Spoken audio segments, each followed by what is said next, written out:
Deus nosso Pai, Jesus nosso Mestre,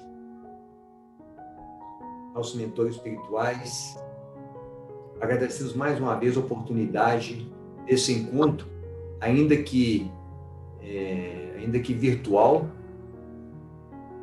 para mais uma noite de trabalho, sempre em nome de Jesus. Pedimos muita proteção, amparo, intuição para esta noite. Assim seja.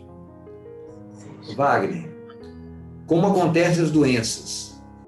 O nosso estudo está bastante resumido, dado o tempo, e normalmente quando apresentamos esse estudo, nós fazemos uma volta, contornamos algumas situações para que ele não seja tão intenso.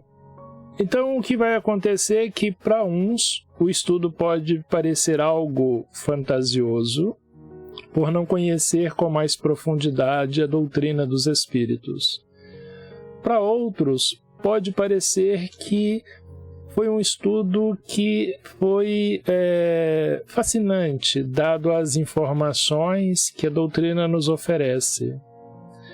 Mas esse estudo vai ter bastante impacto e bastante proveito quando nós, de posse das informações, ficamos chocados quando nós percebemos que os dados estão em nossas mãos, em nossa mente, e, dado a explicação dos espíritos, conseguimos compreender a responsabilidade que temos perante a nós mesmos. E uma vez adquirindo esse impacto, esse choque perante a nós mesmos, nós vamos perceber que o nosso cuidado conosco é um ato de caridade para todos aqueles que estão à nossa volta. E é uma caridade muito maior e mais expressiva do que a caridade de dar coisas, conforme a própria doutrina nos oferece. Então, quando nós damos de nós a alguém, nós fazemos muito mais do que uma cesta básica. E a doutrina, e nós começamos com essa observação. Olha como é o nosso dia. Um dia passeando, outro momento reunidos alegremente com os amigos, outro momento em conjunto familiar com as crianças, outro momento descontraído, tomando um chá, batendo um papo, uma conversa, outro momento namorando e um outro momento trabalhando. E observa que todos esses nossos atores estão bem, estão tranquilos, felizes, saudáveis. Mas chega um momento em que a vida nos chama a atenção. A doença nos bate à porta. E raro, muito raro, raríssimo aquele que a gente pode perceber que nasceu, viveu e desencarnou sem apresentar uma doença de gravidade intensa. E a doença surge, a preocupação acontece, o consumo de medicamentos se faz necessário e o que é interessante, que nem sempre os medicamentos conseguem surtir efeito. Por que isso também? E aí nós começamos com uma pergunta feita a Emmanuel. No livro Leis de Amor, lá no primeiro capítulo, perguntaram a Emmanuel: a mente invigilante, aquela mente que vive sem se preocupar com as coisas e com a vida, pode instalar doença no organismo? Pode fazer com que doenças se desenvolvam no nosso organismo? E o que pode provocar doenças de causas espirituais na vida diária? Doenças que acontecem no nosso dia e que vão ficar instalado no mundo espiritual para outras existências. Então fizeram essas duas perguntas e Emmanuel nos observou o seguinte: a mente é mais poderosa para instalar doenças e desarmonias do que todas as bactérias e vírus conhecidos. Dá para sentir o peso e a gravidade do nosso pensamento no dia a dia? O quanto nós podemos nos beneficiar com um bom pensamento e com esse bom pensamento auxiliar a todos que estão à nossa volta, e com este mesmo pensamento, com esta mesma mente, se não tivermos controle e equilíbrio, podemos produzir gravidades tão intensas e tão penosas em nós que acabamos com qualquer tipo de ação de caridade de nossa parte para com aqueles que estão à nossa volta? Porque, no geral, uma pessoa doente produz grande transtorno ao conjunto familiar, seja pela preocupação, pela angústia daquele que vê a nós doente, seja pelas dificuldades materiais que aquela doença provoca e pela nossa própria irritação, às vezes, diante da gravidade e não dando conta de gerenciar isso. Então, Emmanuel nos afirma que a mente é mais poderosa para instalar qualquer doença e desarmonia do que qualquer bactéria ou vírus que seja conhecido. E ele continua dizendo que necessário, pois, considerar igualmente que desequilíbrios e moléstias surgem também da imprudência e do desmazelo, da revolta e da preguiça. Além dos pensamentos que podem nos levar a grandes doenças, um exemplo. Jesus tem um momento que ele diz assim: ouviste o que foi dito aos antigos, não cometereis adultério. Eu, porém, vos digo, aquele que olha para uma mulher e tem para com ela mau pensamento, já no seu coração cometeu pecado. Então, no passado, a gente achava que sair com alguém era um pecado, e ele agora nos mostra que o ato de pensar, e aí eu trago essa referência, mas quando nós pensamos em qualquer coisa de natureza negativa, nós estamos primeiramente produzindo em nós grandes tormentas e grandes doenças que irão se manifestar, se não hoje, se não amanhã, se não daqui a 50 anos, na existência seguinte. Emmanuel continua nos dizendo que ele vai falar por enquanto para nós das pessoas que são necessário, pois, considerar igualmente que desequilíbrios e moléstias surgem também da imprudência. Então ele vai falar dessa imprudência, desse desmazelo, para depois ele chegar no outro ponto. Então ele diz que pessoas que se embriagam a ponto de arruinar a saúde, e nós sabemos pela medicina que o consumo de alcoólico ou qualquer substância tóxica produz elemento negativo no nosso organismo, mas vamos verificar o efeito também na vida espiritual, conforme Emmanuel nos observa.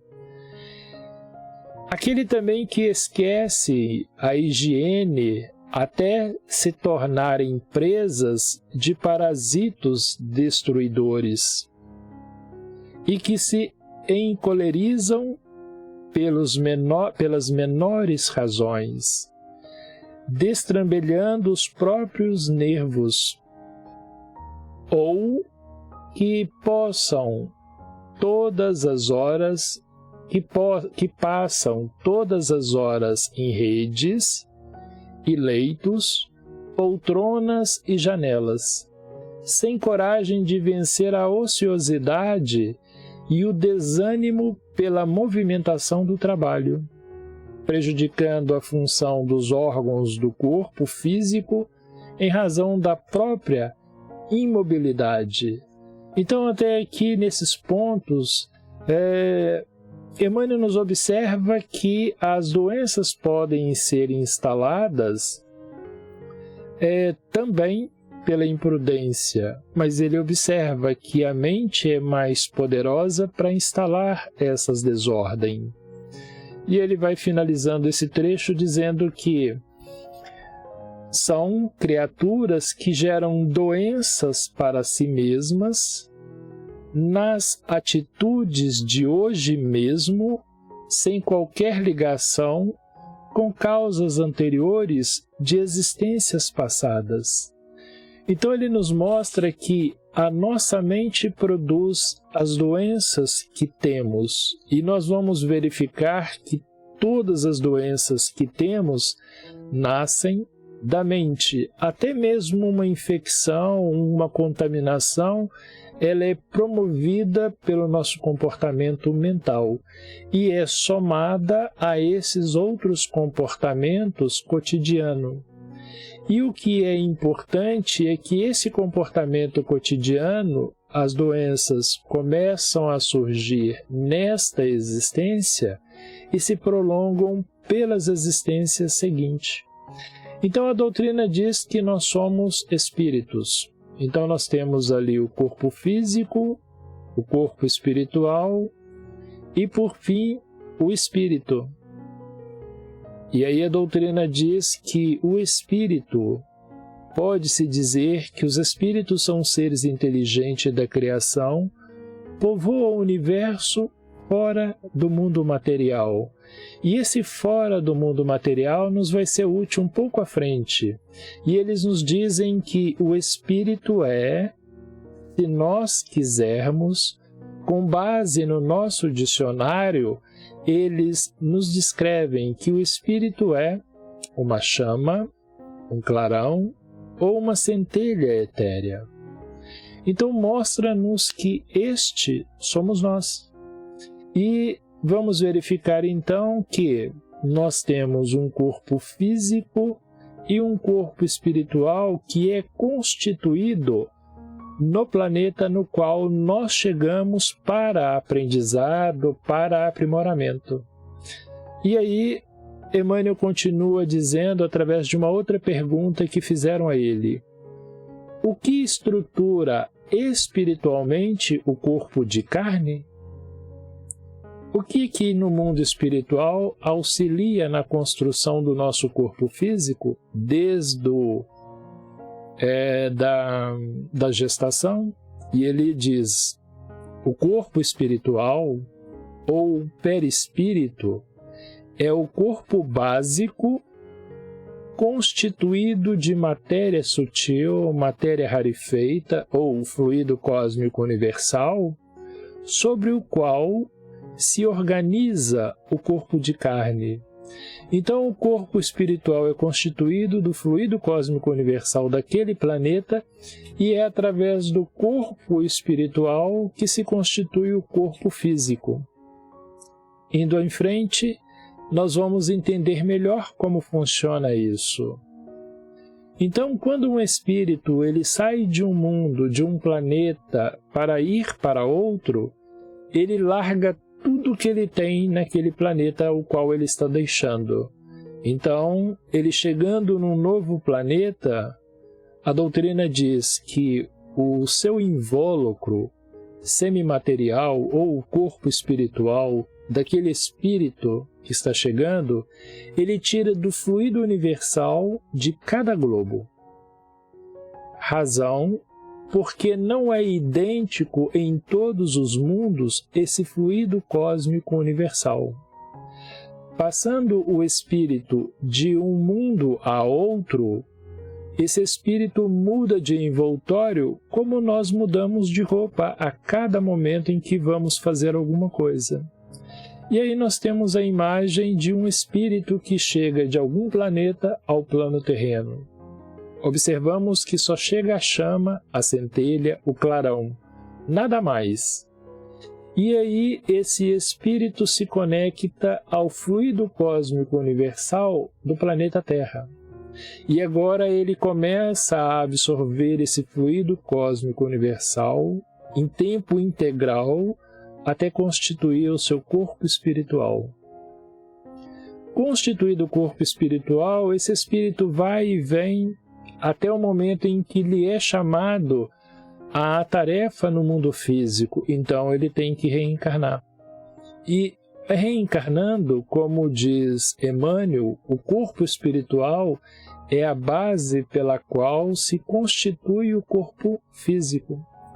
E vamos verificar que quando o espírito parte de um mundo para outro, ele simplesmente se desfaz do corpo espiritual, ele se desconecta do fluido cósmico universal e ele retorna ao mundo fora da matéria, conforme nós vimos na questão anterior, e simplesmente vai para um outro planeta sem nada levar. Pode-se dizer que os espíritos são seres inteligentes da criação, povoam o universo fora do mundo material. Entendido isso, nós vamos para outro ponto. Lá no livro A Gênese, nós temos a seguinte informação. O Espiritismo experimental estudou as propriedades dos fluidos espirituais e a ação desse fluido espiritual sobre a matéria, inclusive sobre os corpos, sobre as mesas e por aí fora, quando a gente ouve falar de mesas girantes. E como Emmanuel nos observou, é o corpo espiritual que dá a constituição ao corpo físico. O Espiritismo demonstrou a existência do perispírito, suspeitado desde a antiguidade esse perispírito e designado por Paulo de Tarso, dentro da Bíblia, sobre o nome de corpo espiritual.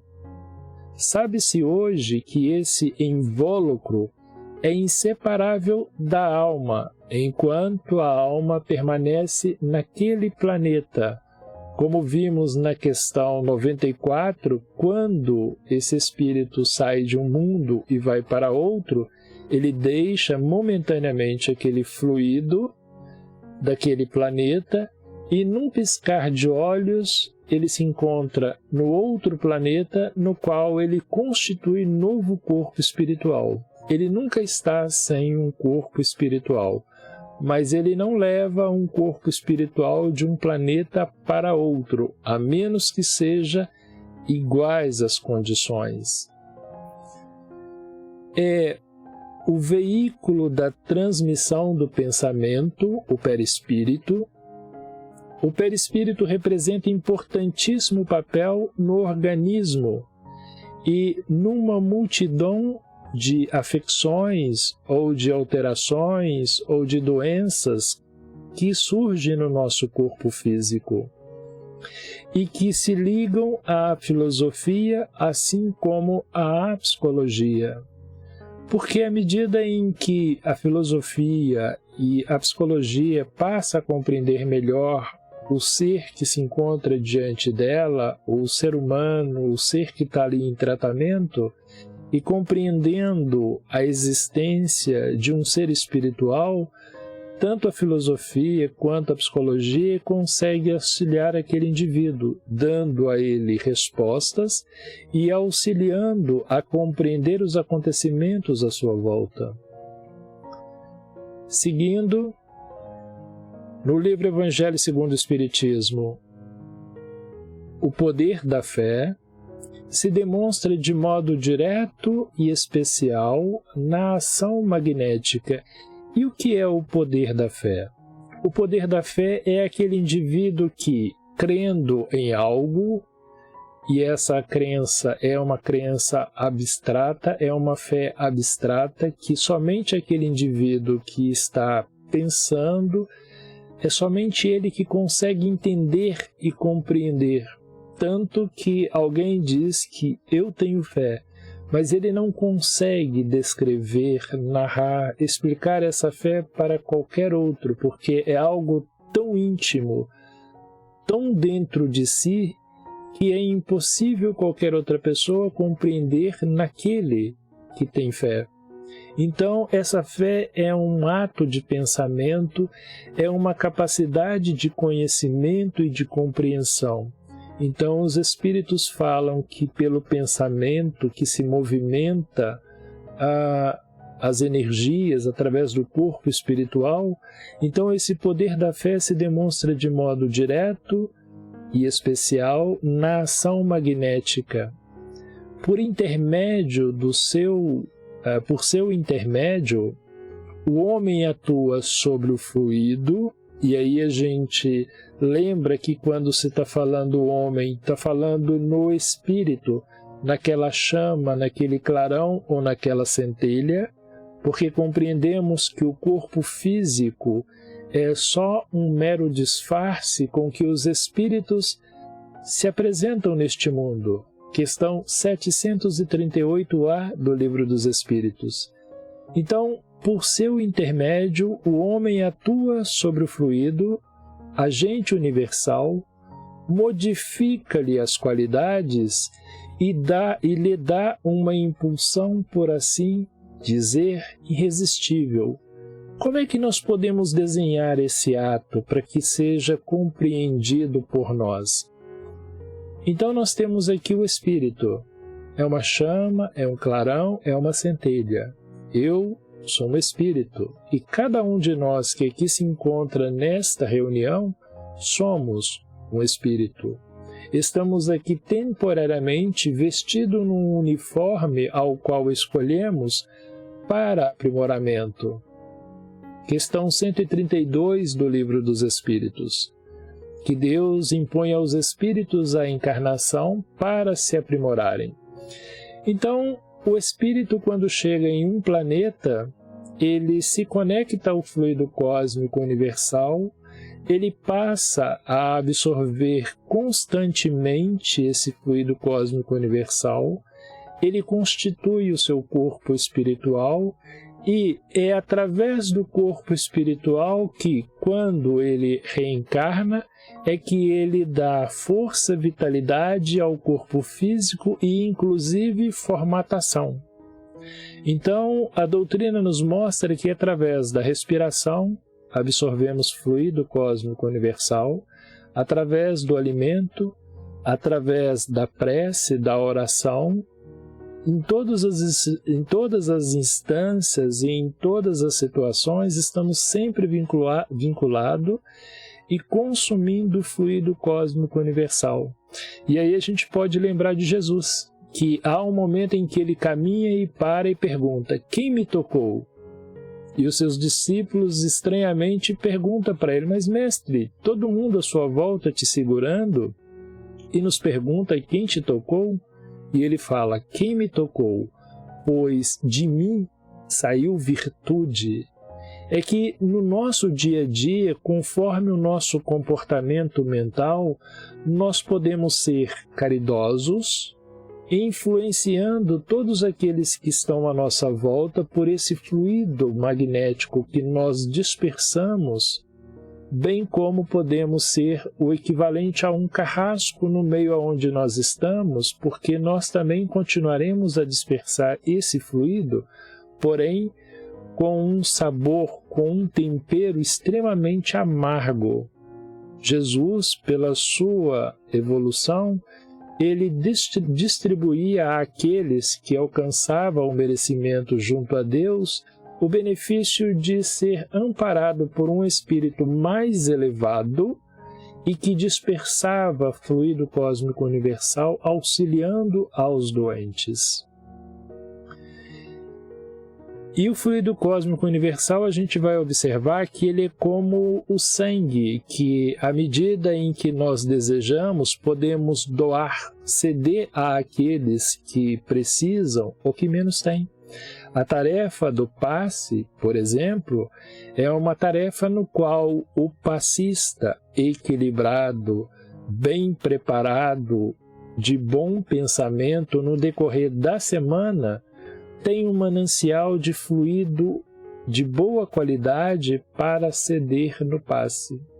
E o passista em desequilíbrio, o André Luiz nos escreve no livro Os Missionários, na questão acho que 19, passe, que esses indivíduos, quando estão em desequilíbrio, eles são isolados para não produzir efeito dentro da sala de passe e prejudicar aos trabalhos.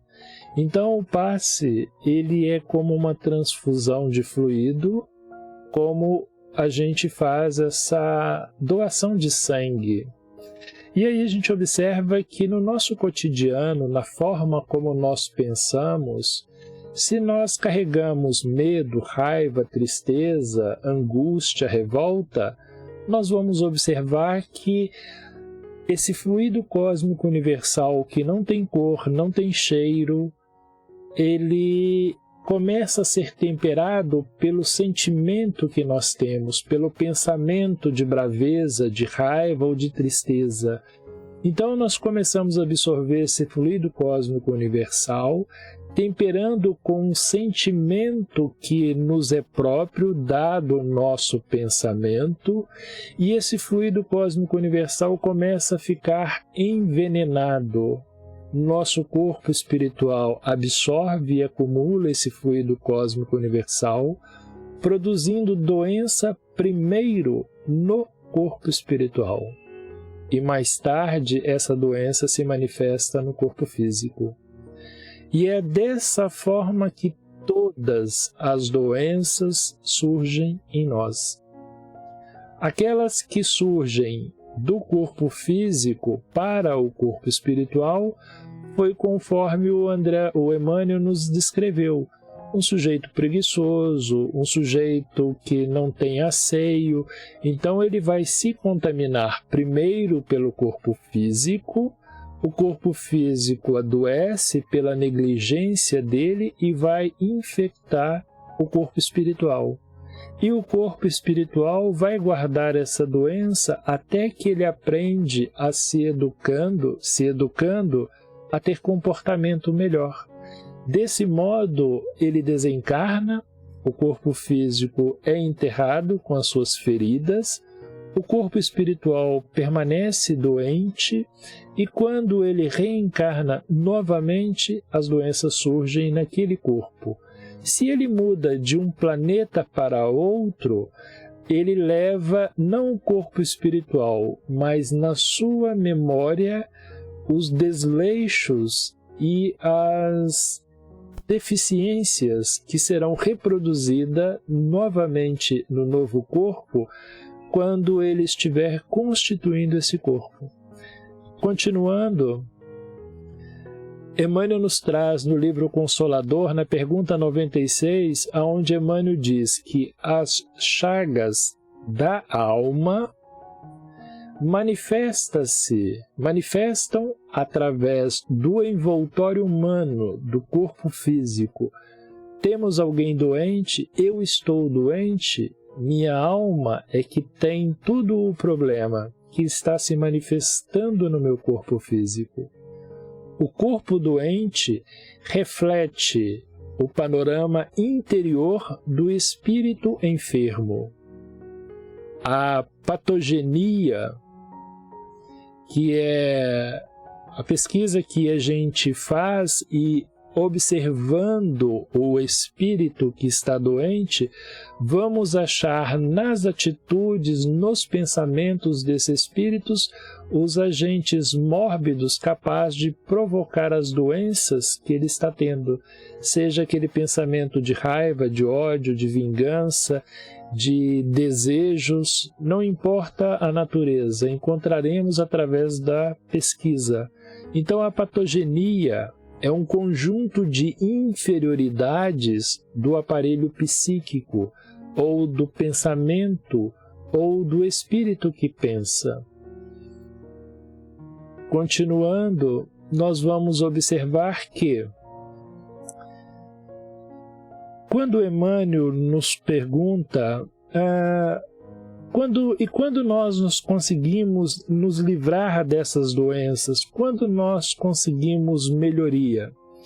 Então, há dois elementos que eu trouxe para a nossa reflexão, que é orientação de Jesus. Jesus diz para a gente assim: bem-aventurados os aflitos, bem-aventurados que têm puro coração, bem-aventurados os que são brandos e pacíficos, bem-aventurados aqueles que perdoam, não julgam, não cometem adultério e faz ao outro o que gostaria que fosse feito para si.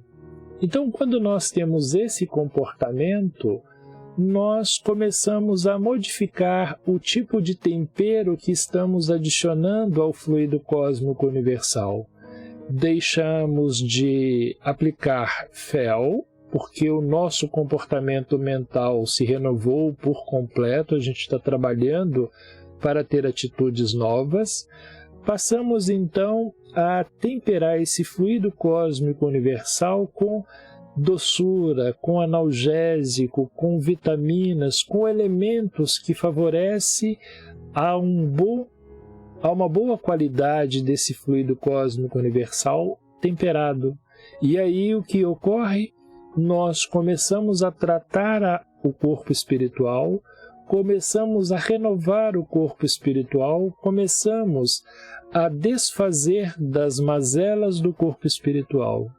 Assim, o corpo espiritual começa a influenciar no corpo físico, e aí todo o medicamento da farmácia, da terapêutica terrena tem eficácia, pois o corpo espiritual está atuando e ajudando na manipulação psicotrópica dos elementos que são aplicados no corpo físico. No entanto, se não temos essa melhoria, os médicos promovem diversos tipos de tratamento com diversos medicamentos e nenhum deles surge em efeito. A doutrina nos afirma que é pelo fato do espírito não se modificar o modo de pensar. E aí perguntaram a Emmanuel, em um outro momento, qual a advertência de Jesus para que nos previnamos dos males do corpo e da alma?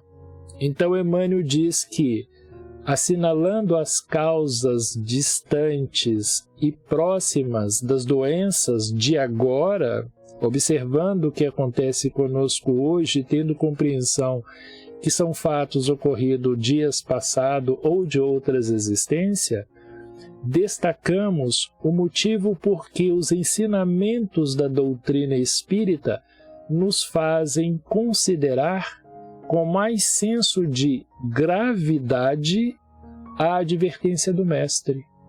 Orai e vigiai para não cairdes em tentação. E vamos finalizando com essa questão e uma outra colocação de Emmanuel que diz o seguinte: o erro de uma encarnação passada pode influir na encarnação presente, predispondo o corpo físico às doenças? De que modo? A grande maioria das doenças tem a sua causa profunda na estrutura semimaterial do corpo espiritual, que é constituído pelo pensamento do espírito. Havendo o espírito agido erradamente nesse ou naquele setor da experiência evolutiva, marca o corpo espiritual com desequilíbrios ou distonias que o predispõem à instalação de determinadas enfermidades conforme o órgão atingido. Então, aquele que hoje tem grandes dificuldades de respiratória pode, talvez na existência passada, ser alguém que utilizou muito do tabaco ou de alguma outra circunstância que o leva a prejudicar. o organismo que atua, que é exatamente a área do pulmão e por aí. E finalizando, Emmanuel diz que perante qualquer problema que temos, se não queres agravá-lo, já que o problema existe, está ali instalado, aceite-o com paciência. E o espírita passa a aceitar com paciência porque o espírita passa a ter esse conhecimento e saber a razão pela qual os fatos estão acontecendo. Porque assim formarás em ti mesmo o clima favorável ao auxílio dos mensageiros do eterno bem, que te sustentarão as energias de modo a que promovas a única solução segura e verdadeira, que se te faz necessária e que será sempre trabalhar. E aí nós verificamos que a mudança de comportamento altera as condições fisiológicas nossas pelo pensamento e a atuação do corpo espiritual e o tempero melhor do fluido cósmico universal. E aí a gente vê que a vida se torna melhor graças a um bom entendimento e a um bom pensamento. Espero que nesses minutinhos que tivemos, essas informações possam ser úteis. Essa lição é uma lição de um espírito que era espírita e que viveu na Terra durante 50 e poucos anos. No mundo espiritual, quando ele chegou lá, ele pediu a um outro espírito que tinha bastante vivência na comunicação mediúnica com os encarnados e pediu para transmitir a seguinte lição. Resumidamente, durante 20 anos, que foi o período em que ele conheceu a doutrina espírita, entre os 38 e 58 anos, me parece, todos os dias ele anotava cada momento de raiva, de rancor e de tristeza que ele tinha. Então ele tem anotado o número de vezes em que ele se aborreceu com o parente, com o vizinho, com o sujeito da rua, com o patrão ou com o colega. E fazendo as contas, ele eliminou 22 anos de existência física por causa desses aborrecimentos, que foi exatamente o que nós vimos aqui hoje. O pensamento nos mata a cada dia um dia de existência à frente. E esse espírito ele descreve dessa forma. A leitura é interessante e bastante instrutiva. Somado ao que nós vimos aqui, potencializa essas informações, aonde no início eu disse, para uns vai parecer algo fantasioso essas informações, para outros pode ser algo esplendor, magnífico, mas para aquele que se sentir chocado com a informação porque ela complementou e clareou as ideias dele, a este o estudo vai tocá-lo com mais profundidade, porque ele vai começar a sentir a necessidade de revirar o seu dia buscando aquilo que ele pode melhorar em si para estender esse benefício àqueles que estão à sua volta. Então, é provavelmente que se fosse um estudo presencial, talvez um ou outro de nós não iria, dado às vezes a dificuldade da chuva.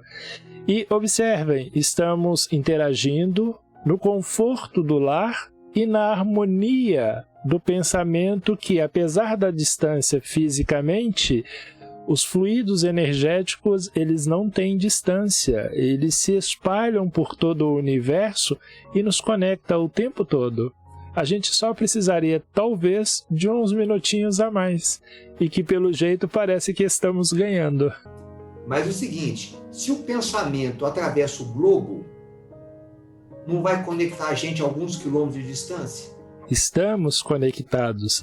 E o interessante é que nós estávamos estudando sobre as doenças, e é em horas como essa, como a Ana falou ali também do culto no lar, são nessas horas que o mundo espiritual mais conseguem atuar em nosso favor. Por quê? Estamos com um pensamento elevado, meio afastado das perturbações das coisas, e esse pensamento elevado faz com que o fluido cósmico universal é melhor temperado pelos nossos sentimentos, e a espiritualidade consegue penetrar nesses vãos e nos dar elementos que potencializam o nosso bem-estar. Cabe a nós a manutenção desse bem-estar. Se nós tivermos capacidade disso, nós viveremos cada dia melhor. Isso, maravilha. Maravilha. É isso aí, gente. Muito bom. E nesse sentimento de amizade, de conexão espiritual, conexão de propósitos, nós agradecemos muito aos nossos mentores, aos mentores do Lázaro, aos mentores da creche lá, da associação, todo mundo, sabe, pela oportunidade. Tá? E com isso, eu vou encerrando a nossa reunião de hoje, já convidando todo mundo para a reunião de terça que vem, às 8 horas. Tá? Paz, saúde para todo mundo.